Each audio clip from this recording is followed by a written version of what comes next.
சகோதர சகோதரிகளே, உங்கள் அனைவரையும் மீண்டும் கேள்வி பதிலும் நிகழ்ச்சி சந்திப்பதில் மிகுந்த மகிழ்ச்சி அடைகிறோம்.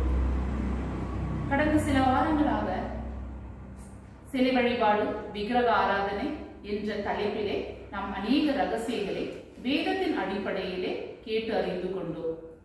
கடந்த வாரத்திலும் நம் தேவன் பட்சபாதம் உள்ளவரா இல்லையா என்பதை குறித்து நாம் அறிந்தோம்.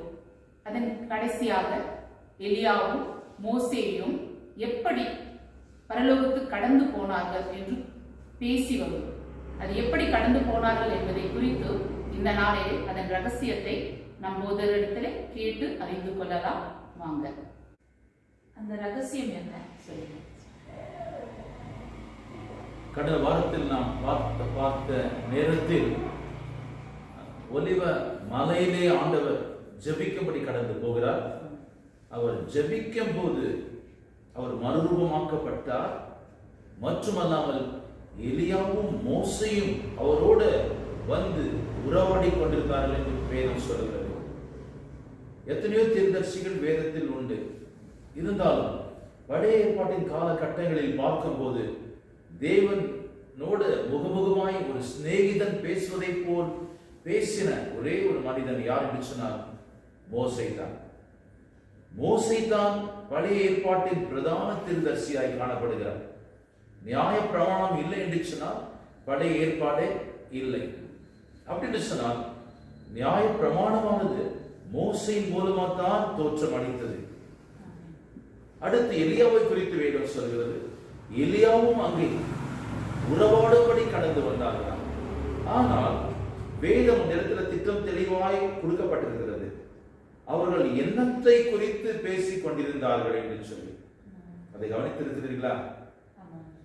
அவர்கள் எண்ணத்தை குறித்து இயேசுவோடு பேசிக் கொண்டிருந்தார்கள் என்று பார்க்கும்போது அவர்கள் உயிர்த்தெழுதலை குறித்து ஆண்டவரிடத்தில் பேசிக் கொண்டிருந்தார்கள். அப்படின்னு சொன்னால் போன வாரங்களில் நாம் கவனித்தோம். மோசேயின் உடலுக்காக, சரீரத்துக்காக தேவதூதர்கள் மத்தியில யுத்தம் நேரிட்டது. ஆனபடியால் தான் ஆண்டவர் மோசேயின் அடக்க ஆராதனையை அவரே செய்து முடித்து இன்றைய நாள் வரைக்கும் எந்த இடத்தில் மோசே அடக்கம் பண்ணப்பட்டிருக்கிறார் என்பதை அறியாமல் இருக்கிறோம். யார் அறியாமல் இருக்கிறோம்?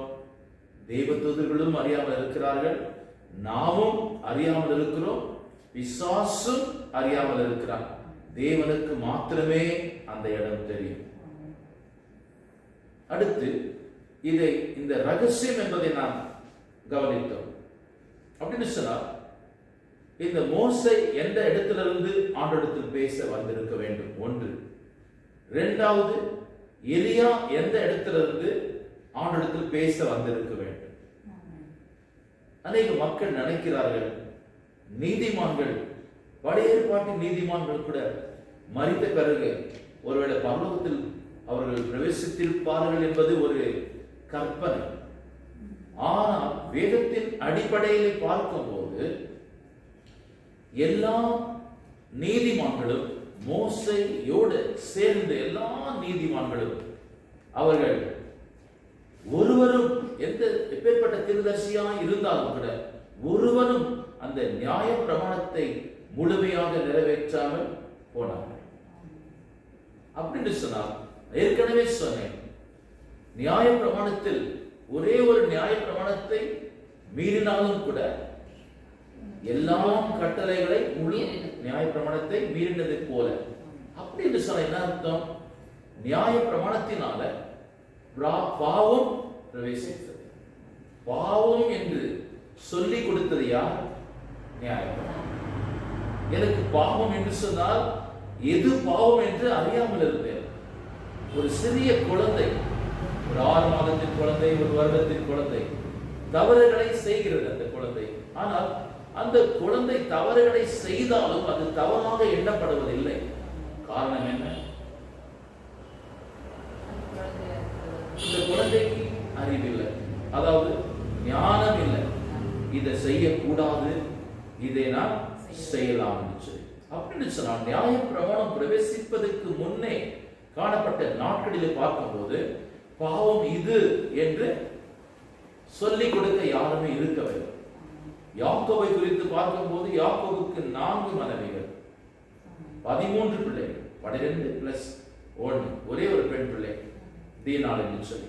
அப்படின்னு சொல்ல அந்த காலத்தில் அவர்கள் இஷ்டம் போல விருப்பம் போல அவர்கள் வாழ்ந்தார்கள். என்ன காரணம் என்று அது நியாயப்பிரமாணம் இல்லாத காலம்.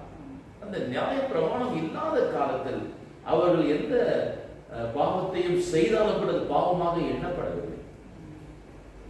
அப்பொழுது எந்த நாளிலிருந்து நியாயப்பிரமாணம் இந்த உலகத்துக்குள் பிரவேசித்ததோ, பாவம் செய்யக்கூடாது, இதை செய்யக்கூடாது, கர்த்தர் இப்படி எதிர்பார்க்கிறார் என்று சொல்கின்ற நியாயப்பிரமாணம் பிரவேசித்த பிறகுதான் பாவம் பாவமாக ஆனபடியால் தான் நியாயப்பிரமாணத்தினால் தான் பாவம் வந்தது. அப்படின்னு சொன்னா நியாயப்பிரமாணம் பாவத்தை உருவாக்கவில்லை. ஆனால் இதுதான் பாவம், அதுதான் பாவம். இந்த பாவம் என்பது நியாயப்பிரமாணத்துக்கு முன்னே இருந்தது. ஆனால் தெளிவு இருக்கவில்லை. அந்த தெளிவு வந்த பிறகு அதை செய்தால், இதை செய்தால், நியாயப்பிரமாணத்தை மீறினால் பாவம். அப்படின்னு சொன்னால் அந்த நியாயப்பிரமாணம் மோசையின் மூலமாய் வந்தது உலகத்துக்குள்ளே. இயேசு கிறிஸ்து வரைக்கும் நீதிமான்கள் என்று அழைக்கப்பட்ட எல்லோருமே, எல்லா திருதர்சியும், ஒரு திருதர்சியும் அந்த நியாயப்பிரமாணத்தை நிறைவேற்ற முடியாமல் போன, அந்த நியாயப்பிரமாணத்தை கொண்டு வந்த மோசையினாலே அந்த நியாயப்பிரமாணத்தை நிறைவேற்ற முடியாமல் போன. ஏன் சொன்னால் அவர்கள் மாம்சத்தில் காணப்பட்டார்கள். இருந்தாலும் இந்த நியாயப்பிரமாணத்தின் முடிவு யார் என்று சொன்னார்? இயேசு கிறிஸ்து. அப்போ நியாயப்பிரமாணத்தை மீறும் போது, ஒரு பிரமாணத்தை மீறினபடியால் ஆதாமை பார்த்து சொன்னார், ஆண்டவர் நீ செத்தே சாவா என்று சொல்லி. அப்படின்னு சொன்னார் இந்த மரணமானது இயேசு கிறிஸ்துவின் மரணம் வரைக்கும் நியாயப்பிரமாணத்தை மீறின எல்லா நீதிமான்கள், பரிசுத்தவான்கள், தீர்க்கதரிசிகள் மேல் எல்லோர் மேலும் இந்த மரணம் என்ற தீர்ப்பு, சாபம் எல்லோர் மேலும் வந்தது. தீர்க்கதரிசிகளின் மேலும் பாவிகள் மேலும் ஒரே மரணம் வந்தது. எல்லோருமே பாவிகளாய் எண்ணப்பட்டார்கள். நியாயப்பிரமாணத்தை அவர்களால் நிறைவேற்ற முடியாமல் போன காரணமாய் அவர்கள் எல்லோருமே பாவிகளாய் எண்ணப்பட்டார்கள். அதற்காகத்தான் அனுப்பின தீர்க்கதரிசிகள், வல்லமையான தீர்க்கதரிசிகள், மகத்துவமான தீர்க்கதரிசிகள், தேவனால் அபிஷேகம் பண்ணப்பட்ட தீர்க்கதரிசிகள், அந்த பிரமாணத்தை நிறைவேற்ற முடியாமல் போன ஒரே ஒரு காரணத்தினால் தான் இயேசு கிறிஸ்துவை பிதாவாகிய தேவன் இந்த பூமிக்குள் அனுப்பினார். அவர் தான் நியாய பிரமாணத்தின் முடிவாய் காணப்படுகிறார். அப்படின்னு சொன்னால் எல்லா பரிசுத்தவான்களும் நீதிமான்களும் மரித்து போனார்கள். ஒருவேளை ஏனோக்கை போல் மோசே எடுத்துக் கொள்ளப்பட்டிருந்தால் மோசேவுடைய சரீரம் இந்த பூமியில் இருந்திருக்காது. மோசே மரிக்க வேண்டிய ஒரு கட்டம் நேரிட்டு இருக்காது. மோசே பாவம் செய்து இந்த பூமியிலே சாதாரணமான மரணமானது மோசேக்கு கடந்து வந்தபடியால் தான் மோசே எனக்கு சொந்தம், உனக்கு சொந்தம் என்று சொல்லி தேவதூதர்கள் மத்தியிலே ஒரு போராட்டம், ஒரு யுத்தம் நேரிட்டது. அநேக குறிப்புகளை நான் கொடுக்க முடியும். சாமுவேல் புத்தகத்தில் பார்க்கும் போது, 1 சாமுவேல் கடைசி அதிகாரத்தில் பார்க்கும் போது, கடைசி 2-3 அதிகாரத்தில் பார்க்கும் போது, அங்கே சாமுவேல் யாரிடத்தில், அதாவது சாமுவேல் மரித்து போகிறார். அங்கே சவுல் ராஜா அஞ்சனம் பார்க்கிற ஒரு பெண்ணிடத்தில் வருகிறார். கடந்து வந்து, எனக்கு இப்பேற்பட்டவரை நீ எழுப்பி கொடுக்க வேண்டும் என்று சொல்கிறார். அப்பொழுது சவுலண்டை கேட்கும் போது, எனக்கு சாமுவேலை நீ எழுப்பி கொண்டு வர வேண்டும் என்று சொல்லி, அப்பொழுது அந்த அஞ்சனம் பார்த்து கொண்ட இந்த ஸ்திரீயானவள் பிசாசின் அதிகாரத்தை கொண்டு, வல்லமை கொண்டு, அஞ்சனம் என்பது மாந்திரிகம் என்பது பிசாசின் வல்லமை கொண்டு கிரியைகளை செய்வது. அப்போ அந்த பெண்மணி பிசாசை அனுப்பி தன்னுடைய பிசாசின் வித்தை மாந்திரிகத்தினால் சாமுவேலை எழுப்பி கொண்டு வருகிறார். எல்லோருக்கும் நமக்குள் இருக்கிற கேள்வி என்னவென்று சொன்னால், நீதிமானாகிய சாமுவேல் எங்கே இருந்திருக்க வேண்டும்? கண்டிப்பா நீதிமானாக சாமுவேலை ஒரு யஜனக்காரர் எப்படி எழுப்ப முடியும் அப்படின்னு அநேகர்களுக்கு கேள்வி இருக்கும். அப்படின்னு சொன்னால், நியாய பிரமாணத்தை மீறினவன் எல்லோருமே பாவிகளாய் எண்ணப்பட்டார்கள். ஒன்று, யார் யார் பாவிகளாய் எண்ணப்பட்டார்களோ அவர்களுக்கு நிச்சயம் செய்யப்பட்டது மரணம். மரிக்காமல் அவர்கள் தப்பித்துக் கொள்ள முடியாது. ஆனபடியால் தான் பழைய ஏற்பாட்டின் காலத்தில் இயேசு கிறிஸ்துவின் மரணம் வரைக்கும் மரணத்துக்கு அதிபதியாக பிசாசு. அப்படின்னு சொன்னால், மரணத்துக்கு அதிபதியாக இருந்த பிசாசு, அந்த பிசாசின் கீழே தான் இவர்கள் எல்லோருமே காணப்பட்டார்கள். மோசையும் அங்கே தான் இருந்தார், சாமுவேலும் அங்கே தான் இருந்தார் என்று சொன்னால், மத்தேயு எழுதின சுவிசேஷம் 27ஆம் அதிகாரம் 50, 51, 52 வசனத்தை வாசிங்க. மத்தேயு 27ஆம் அதிகாரம் 50, 51.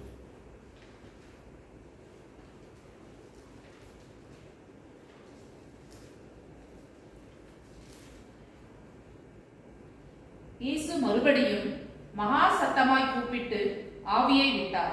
அப்பொழுது தேவாலயத்தின் திரைச்சீலை மேல் தொடங்கி கீழ் வரைக்கும் இரண்டாக கிழிந்தது.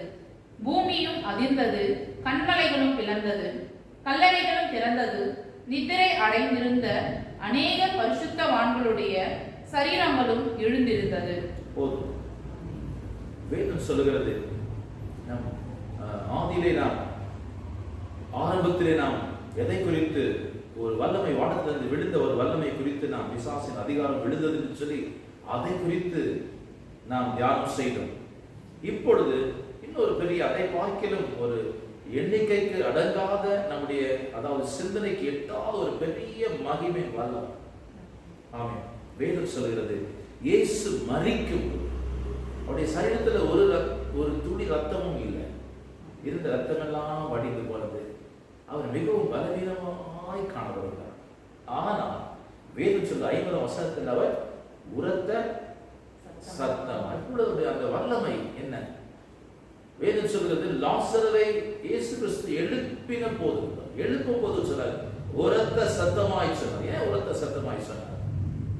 அது அதிகாரத்தை குறிப்பிடுகிறது, அத்தாரிட்டி. அப்படி சொன்னா, அங்க லாசருவின் மரணத்தின் மேல் இவருக்கு அதிகாரம் உண்டு. அல்லேலூயா. அப்படின்னு சொன்னா, பழைய ஏற்பாட்டின் காலத்தில் மரணம் என்பது நியாய பிரமாணத்தை மீறினவர்களுக்கு ஏற்பட்டது. மரணம் என்பது, மரணத்துக்கு அதிபதி என்பது பிசாசாய் காணப்பட்டார். இங்கே அவர் உரத்த சத்தமாய் கூப்பிட்டு சொல்கிறார். என்ன சொல்கிறார்? பிதாவே, மறுபடியும் மகா சத்தமாய் கூப்பிட்டு ஆவியை விட்டார். அப்பொழுது தேவாலயத்தின் திரைச்சீலை மேல் தொடங்கி கீழ் வரைக்கும் இரண்டாக கிழிந்தது. பூமியும் அதிர்ந்தது, கன்மலைகளும் பிளந்தது, கல்லறைகளும் திறந்தது. ஆமென். கல்லறைகளும் திறந்தது. எல்லோருடைய கல்லறைகள் திறக்கப்படவில்லை. இந்த யாருடைய கல்லறைகள் திறக்கப்பட்டது சொல்லி வேதம் திட்டம் தெளிவாக சொல்கிறது. இந்த இடத்தில் கல்லறைகள் திறக்கப்பட்டது. அடுத்து நித்திரை அடைந்திருந்த அநேக பரிசுத்தவான்களுடைய சரீரங்களும் எழுந்திருந்தது. நித்திரை அடைந்த. அப்பொழுது சாமுவேலை எழுப்பி கொண்டு வரும்போது சாமுவேல் சவுலை பார்த்து சொல்கிறார், ஏன் என்னுடைய தூக்கத்தை நீ கலைத்தாய் என்று சொல்லி. Why do you disturb me என்று சொல்கிறார். நான் மௌனமா இருந்தேன், என்னை ஏன் நீ தொந்தரவு செய்து நீ எழுப்பி கொண்டு வந்திருக்கிறார், ஏன் அப்படி செஞ்ச கேட்கிற சவுலை. அப்படின்னு சொன்னால், இங்கே வேதம் சொல்கிறது நித்திரை அடைந்த பரிசுத்தவான். அப்போ நித்திரை அடைந்த பரிசுத்தவான்கள் எங்கே இருந்தார்கள்? கல்லறையில் இருந்தார்கள். இப்ப திட்டம் தெளிவாக வேதம் சொல்கிறது. அப்படின்னு சொன்னால் சாமுவேலும் இங்கேதான் இருந்திருக்க வேண்டும், மோசே இங்கதான் இருந்தார், எல்லோருமே இருந்தார். ஏன் சொன்னால், ஒரு மனிதனாலும் மரணத்தை ஜெயிக்க முடியாமல் போனது. அல்லேலூயா. அப்படின்னு சொன்னால், ஒருவரும் உலகத்தில் மரணத்தை ஜெயிக்க முடியவில்லை. மரணத்திலிருந்து முதல் பேரானவராய் உயிர் தெழுந்தவர் இயேசு கிறிஸ்து. அல்லேலூயா. அப்படின்னு சொன்னால், மரணத்தின் அதிபதியாகிய சாத்தானை இயேசு கிறிஸ்து தம்முடைய மரணத்தினால் ஜெயித்தார். ஜெயித்தபடியால் தான் மரணத்திலே கட்டப்பட்ட பரிசுத்தவான்கள், பழைய ஏற்பாட்டின் நீதிமான்கள், பரிசுத்தவான்களுடைய சரீரங்கள் அந்த இடத்திலிருந்து எழுப்பினது, ஆத்துமாக்கள் எழுப்பினது. அல்லேலூயா. அதை குறித்து தான் வேதம் சொல்கிறது. அடுத்து வாசிங்க தொடர்ந்து. கல்லறைகள் திறந்தது, நித்திரை அடைந்திருந்த அநேக பரிசுத்தவான்களுடைய சரீரங்களும் எழுந்திருந்தது. அவர் உயிர்த்த பின்பு இவர்கள் கல்லறையை விட்டு புறப்பட்டு பரிசுத்த நகரத்திலே பிரவேசித்து அநேகருக்கு காணப்பட்டார்கள். பரிசுத்த நகரமாகிய கர்த்தரை பரிசுத்த நகரத்துக்கு அவர்கள் தங்களை வெளிப்படுத்தினார்கள். இன்னும் சில வசனங்களை எடுத்துக்கொள்ள விருப்பப்படுகிறேன். 1 பேதுரு 3 அதிகாரம் 19 வசனம் என்று நினைக்கிறேன்.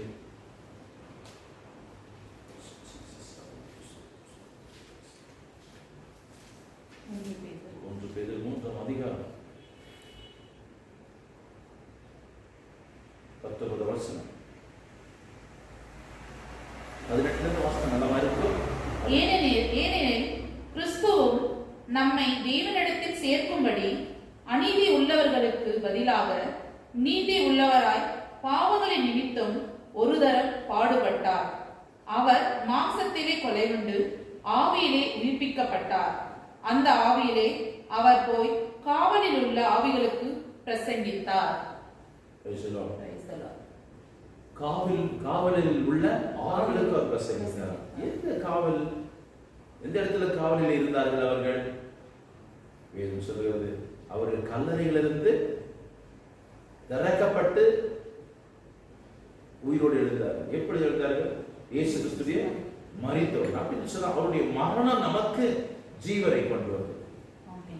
நான் தான் நல்ல மேய்ப்பன், நல்ல மேய்ப்பன் நாடுகளுக்காக ஜீவனை அவருடைய நமக்குள் இருந்தது, அதாவது நமக்குள் இருந்த அந்த சுவாசம் ஜீவன் நம்ம விட்டு கடந்து கொண்டது. இயேசு மரிக்கும் போது அவருடைய ஜீவன் எல்லா பரிசுத்தவான்களுக்குள்ளே அவர் கிறிஸ்துவால உயிர்ப்பிக்கப்பட்டார். அன்றைக்கு லாசரை பார்த்து சொன்ன லாசரை எழும்பெற்றுச்சார். இன்றைக்கு இயேசு கிறிஸ்துடைய ஆவியானது, அவருடைய ஜீவனானது மரணத்துக்குள்ளே, மரணத்தில் கட்டப்பட்ட பரிசுத்தவான்களை விடுதலையாக்கும்படி அவருடைய ஜீவன் அந்த வானத்துக்குள்ளே, பூமிக்குள்ளே இறங்கினது. அந்த இடத்துல தான் வேதம் சொல்லுது, காவலில் உள்ள ஆவிகளுக்கு அவர் என்ன பண்ணாரா? பிரசங்கம் செய்யறாங்க. எப்படி அந்த இஸ்ரேல் ஜனங்கள் அந்த இடத்துல இயேசு இடத்துல கேட்கிற, எங்களுக்கு ஒரு அடையாளத்தை நீங்கள் கொடுக்க வேண்டும் என்று சொல்லி அவர் சொல்கிறார், இந்த விபச்சார சந்ததிக்கு வேற எந்த அடையாளம் கொடுக்கப்படுவதில்லை, ஒரே அடையாளம் தான். எப்படி மீனில் வயிற்றுக்குள்ளே 3 நாட்கள் யோனா தீர்க்கதரிசி தங்கி இருந்தார், அதே போல் இந்த பூமிக்குள்ளே இயேசு கிறிஸ்து மனுஷகுமார் 3 நாள் தங்கி இருப்பார் என்பதை சொன்னார். அதுதான் அவர் அந்த 3 நாட்களும் பூமிக்குள் இருந்த காவலிலே பிசாசினால, மரணத்துக்கு அதிபதியாக இருந்த பிசாசினாலே ஆளப்பட்டு அந்த அடிமைத்தனத்தில் இருக்கிற மக்களுக்கு அவருடைய தன்னுடைய சுவிசேஷத்தை அந்த 3 நாட்கள் பிரசங்கம் பண்ணினார் என்று வேதம் சொல்கிறது. ஆனா கர்த்தரோட இயேசு கிறிஸ்துவோட மோசேவே எலியாவும் பேசும்போது தேவனான இயேசு கிறிஸ்து மரிக்கவே இல்லை, பூமியில் இருக்கிற பரிசுத்தவான்களுக்கு சுவிசேஷம் சொல்லப்படவில்லை. அப்ப எப்படி மலையில வந்து மோசேவும் எலியாவும் தேவனோடு பேசினாங்க, உயிர்த்தெழுதலுக்கு நான் சொல்ற காலத்தை நல்லா கவனிக்கணும். சில கேள்விகள் உலகத்தில் கேட்கிறார், அதுக்கு நீங்க பதில் கொடுங்க, அப்புறமா நான் பதில் கொடுக்கிறேன் உங்களுக்கு. இயேசு கிறிஸ்து இந்த பூமியிலே கடந்து வந்தார். கடல் வந்து வாழ்ந்தார் சில வருடங்கள். அதிலே 3.5 ஆண்டுகள் அவர் ஊழியம் செய்தார். அவர் ஊழியம் செய்த நாட்களிலே அவர் சிலுவையிலே இன்னும் மரிக்கவில்லை. கடைசியாக தான் அவர் சிலுவையிலே மரித்தார்.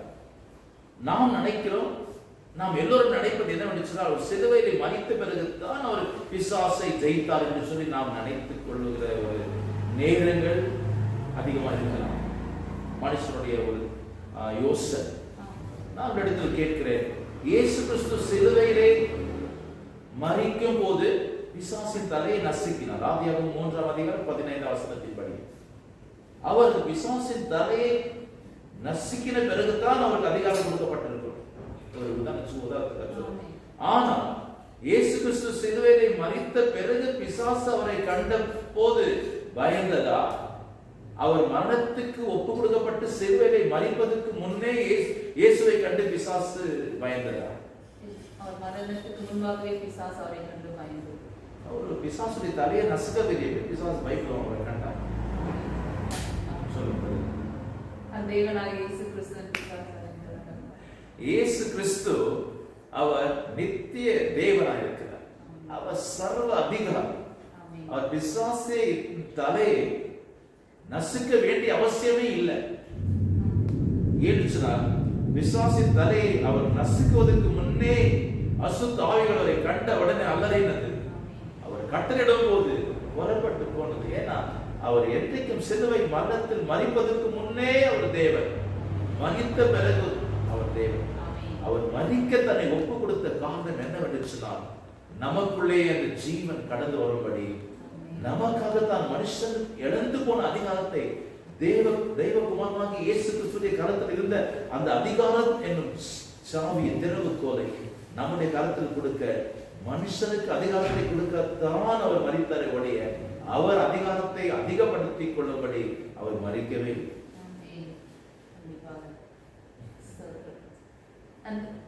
மோசேயும் அப்போ எலியாவும் இதை குறித்து அவர் பேசிட்டு இருந்தாங்க தேவனோட. அந்த ரகசியம் என்ன? அதுதான் மோசே பாவம் செய்த போது மோசே சரீரத்துக்காக பிசாசு தூதர்கள் போராடினார்கள்.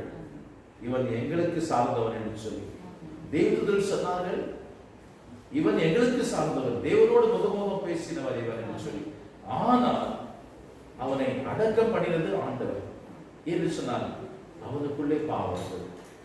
நெபோ என்ற மோவாப் தேசத்தில் இருக்கிற அந்த மலையின் மேல் தான் ஆண்டவர் அடக்கம் பண்ணினார். மோவாப் என்று சொன்னார் பாவம் என்றார். அப்படின்னு சொன்னார், ஆண்டுடைய வாக்குத்தத்தம் பண்ணப்பட்ட கானான் தேசத்துக்குள்ள அவர் காலை வைக்கவே இல்லை. ஏன் சொல் பாவியாக பாவத்திலே மறைத்து போல, அதுதான் மோவாப் தேசம் என்று சொல்கிறது வேணும். அப்படின்னு சொன்னால் அவர், அதாவது வேதம் சொல்கிறது, அதாவது உயிர் தெழுதலை குறித்து அவர்கள் தேவனோடு பேசிக் கொண்டிருந்தார்களாம். அப்படின்னு சொன்னால் இந்த பரிசுத்தவான்கள் எழுந்திருக்கும் போது கல்லறைகள் விளக்கம் பிளந்து பரிசுத்தவான்கள் எழும்பின போதுதான் மோசே அந்த கல்லறை விட்டு வெளியே எழுந்து வந்தார். ஆனால் இதுக்கு முன்னே ஆண்டவர் சர்வ அதிகாரம் உள்ளவராக இருந்தார். அவர் மரித்த பிறகுதான் மரணத்தில் இருந்த ஒரு மனுஷனை அவர் உயிரோடு எழுப்பியிருக்க வேண்டும். ஆனால் அவர் மரிப்பதற்கு முன்னே லாசருவை எழுப்புகிறார். என்ன சொன்னால் அவர் சர்வ அதிகாரி. ஆறபடியால் தான் மோசேயோட முகமுகம் பேசும்போது அவர்கள் அதாவது உயிர் தெழுதலை குறித்து ஆண்டவரோடு, எங்களுடைய உயிர் தெழுதல் எப்படியா இருக்கும், எப்படி நீர் மறிக்க போகிறீர், எப்படி எங்களுக்காக நீர் ஜீவனை கொடுத்து எங்களை ரட்சிக்க போகிறீர் என்பதை குறித்து அவர்கள் இயேசுவோட உருவாடி கொண்டிருந்தார்கள், பேசிக் கொண்டிருந்தார்கள். அப்போ மோசே எலியாவும் தாங்கள் எழும்ப போறதை கர்த்தரிடத்திலே கேட்டு தெரிந்து கொண்டார்கள். கண்டிப்பாக கர்த்தர் மோசேயோடு எலியாவோடு இந்த காரியத்தை குறித்து பேசுவாங்க. எலியா அக்கினியின் தீர்க்கதரிசின்னு சொல்லி அவர் எடுத்துக் கொள்ளப்பட்டார், பரலோகத்தில் எடுத்துக் கொள்ளப்பட்டார். மீண்டுமாக அவர் பூமியில வந்தாருன்னு சொல்லிட்டு யோவான் ஸ்நானிகனார் அவர் மீண்டும் வர வேண்டும் என்று ஒரு குறைக்கப்பட்டிருக்கிறது.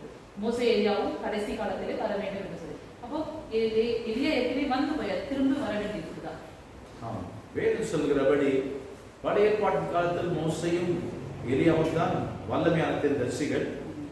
அதாவது பார்க்கும் போது 40 இரவும் 40 பகலும் உணவை புசிக்காமல் தண்ணீரை குடிக்காமல் அந்த கடுமையான உபாசத்தை எடுத்தவர்கள் இந்த இருவர் தான் பழைய ஏற்பாட்டின் காலத்தில். மட்டுமல்லாமல் எலியாவை குறித்து வேதம் சொல்கிறது, அவன் நம்மை போல் பாடுள்ள மனிதனாய் காணப்பட்டார். நம்மை போல் என்று சொல்கிறது. ஆனால் நம்மோட எலியாவை ஒப்பிட்டு பார்க்கும்போது எலியாவின் பாடுகள் எந்த தீர்க்கதரிசிக்கும் இல்லை. எப்படி சொன்னாங்க, ஓரேபுக்கு இஸ்ரவேலுடைய கரத்திலிருந்து தப்பித்துக் கொண்டு அவர் ஓடி போகும்போது ஓரே மலைக்கு 40 இரவும் 40 பகலும் அவர் பிரயாணம் செய்கிறார். 2 அப்பம் 2 கலசம் தண்ணீரை குடித்து விட்டு 40 இரவு 40 பகலும் ஒரே மலைக்கு அவர் பிரயாணம் செய்யும் போதுதான் அங்கே ஆண்டவருடைய தரிசனம் எலியாவுக்கு உண்டாகிறது. அதே சீனாய் மலை என்று அழைக்கப்படுகிற ஒரே மலையில தான் மோசேக்கும் தரிசனம் உண்டாகிறது. அப்படின்னு சொன்னால் எலியாவுடைய வாழ்க்கையை பார்க்கும் தன்னை முழுமையாக கர்த்தருடைய சித்தத்தின்படி எந்த சுகத்தையும் உலகத்தின் இன்பங்களை அனுபவிக்காதபடிக்கு முழுமையாய் தன்னை, அதாவது ஜீவ பலியாய் ஒப்பு கொடுத்த ஒரு தீர்க்கதரிசி எலியா என்று. அடுத்து மல்கியா புத்தகம் 4ஆம் அதிகாரம் கடைசி வசனத்தில் பார்க்கும்போது ஆண்டவர் சொல்கிறார், அந்த பயங்கர நாள் வருவதற்கு முன்னே என்னுடைய தூதனாகிய எலியாவை நான் மறுபடியும் அனுப்புவேன் என்று சொல்லி வேதத்தில் பார்க்கும். அந்த மர்ம மலையிலே இறங்கி வரும்போது சீடர்கள் இயேசுவோடு பேசிக் கொண்டிருந்தார். எலியா வர வேண்டும். அந்த எலியா ஒருவேளை வந்துட்டாரா வரவில்லையா என்பதை குறித்து பேசும்போது அவர் சொல்லுகிறார், எலியா வந்தான், அவன் எலியா என்று அறியாமல் இவர்கள் எலியாவை கொன்று போட்டார்கள் என்பதை இயேசு தன்னுடைய சீடர்கள் சொல்லும் போது சீடர்கள் புரிந்து கொண்டார்கள் இவர் எலியா என்று சொல்லி. ஒன்றாவது. இரண்டாவது காரியம் பார்க்கும்போது வெளிப்படுத்துகிற விசேஷம் 11ஆம் அதிகாரத்தில் பார்க்கும்போது 2 சாட்சிகள் இந்த பூமிக்குள்ள அனுப்பப்படுவார்கள் என்று வேதம் சொல்கிறது. அந்த 2 சாட்சிகள் சொல்கிறது, மழை பெய்யாதபடிக்கு மழையை அடைத்து போடுகிற அதிகாரம் ஒரு தீர்க்கதரிசிக்கு. இன்னொரு தீர்க்கதரிசிக்கு என்ன அடையாளம் சொன்னால், தண்ணீரை ரத்தமாக மாற்றும். தண்ணீரை ரத்தமாக யார் மாற்றினார் என்று பார்க்கும்போது மோசே என்று தெரிகிறது. மழை பெய்யாதபடிக்கு வானங்களை அடைத்து போட்ட தீர்க்கதரிசி யாருன்னு சொன்னார், எலியா. அப்படின்னு சொன்னால் இருவரும் வருவது நிச்சயம். வேதம் சொல்வது தொடர்ந்து அது வாசித்தா நல்லா இருக்கும். 3வது 4வது வசனம் 1, அதாவது வெளிப்படுத்துகிற விசேஷம் 11ஆம் அதிகாரம்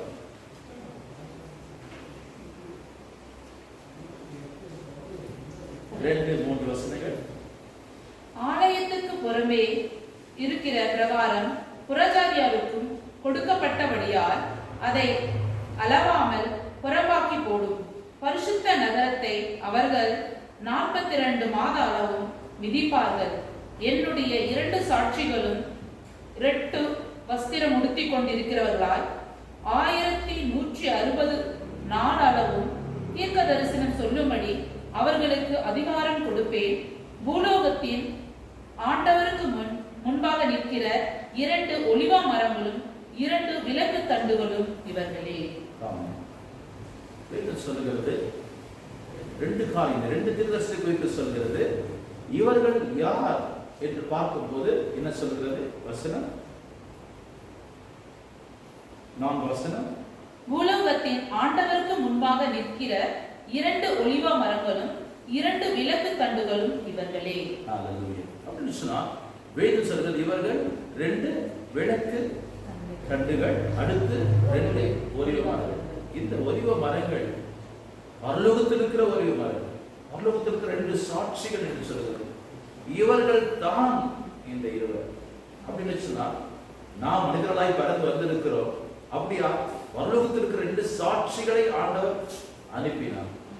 அதில் தான் ஒருவர் மோசே, நியாயப்பிரமாணம் கடந்து வந்தது, அக்கினி தீர்க்கதரிசியாக காணப்பட்ட எலியா, மற்றும் அல்லாமல் புதிய ஏற்பாட்டின் கடைசி கடைசி தீர்க்கதரிசி இயேசு கிறிஸ்துவுக்கு ஞானஸ்தானம் கொடுக்கும்படி தெரிந்து கொள்ளப்பட்ட அந்த 2வது ஒலிவ மரம் விளக்கு தண்டை யார் என்று சொன்னார்? யோவான். அதற்காக தான் சொல்கிறார், இதோ என்னுடைய தூதனை நான் உனக்கு அனுப்புகிறேன் என்று சொல்கிறார். அப்பொழுது யோவான் சந்தனை குறித்து என்ன சொல்கிறார்? இயேசு கிறிஸ்து என்ன சொல்கிறார் சொன்னா, ஸ்திரீகளில் பிறந்தவர்களில் யோவான் ஸ்நானிகனை பார்க்கிலும் பெரியவன் யார்? அப்படின்னு சொன்னா இவர்கள் பூமியில் இருக்கிற சாதாரணமான ஜனங்கள் அல்ல. இவர்கள் பரலோகத்தில் இருக்கிற விளக்கு தண்டுகள், அடுத்து வந்து இவர்கள் 2 ஒலிவ மரங்கள். அப்படின்னு சொன்னால் இவர்கள் இப்பேற்பட்ட நீதிமான்களால தேவனுடைய நியாய பிரமாணத்தை நிறைவேற்ற முடியாமல் போனது. ஆனபடியால் தான் கிறிஸ்துவின் மரணமானது பரிசுத்தவான்களுக்கும் நீதிமான்களுக்கும் ஒரு உயிர்த்தெழுதலாய் காணப்பட்டது.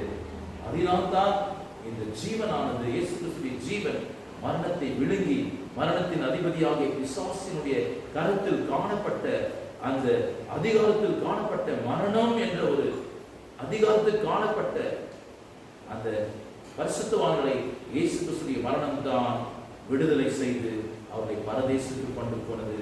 ஆனபடியால் தான் அவர் தன்னுடைய பக்கத்தில் இருக்கிற அந்த கள்ளனை பார்த்து சொன்னார், இன்றைக்கே நீ என்னோட பரதேசத்தில் இருப்பாய் என்று சொன்னார். இன்றைக்கு நான் அந்த மரணத்தை நான் உடைக்க போகிறேன். இன்றைக்கு நான் மரணத்தின் அதிபதியாக பிசாசின் தலை நசுக்கி போடுவேன். மரணம் அல்ல, இன்றைக்கு உன்னை நான் பரதேசுக்கு கொண்டு போவேன் என்பதை அவர் மெய்யாகவே உனக்கு சொல்லுகிறேன் என்பதை அவர் சொல்லி முடிக்கிறது பார்க்கிறோம். இன்றைக்கு நான் மரித்த பிறகு என்னோடு கூட பரதேசில் இருப்பாய் என்று இயேசு கிறிஸ்து சொன்னார். ஒரு தெய்வத்திற்கே மரணமா? இதை தொடர்ந்து பார்க்கலாம். எங்களோடு கூட ஜெபத்தில் தரித்திருங்கள்.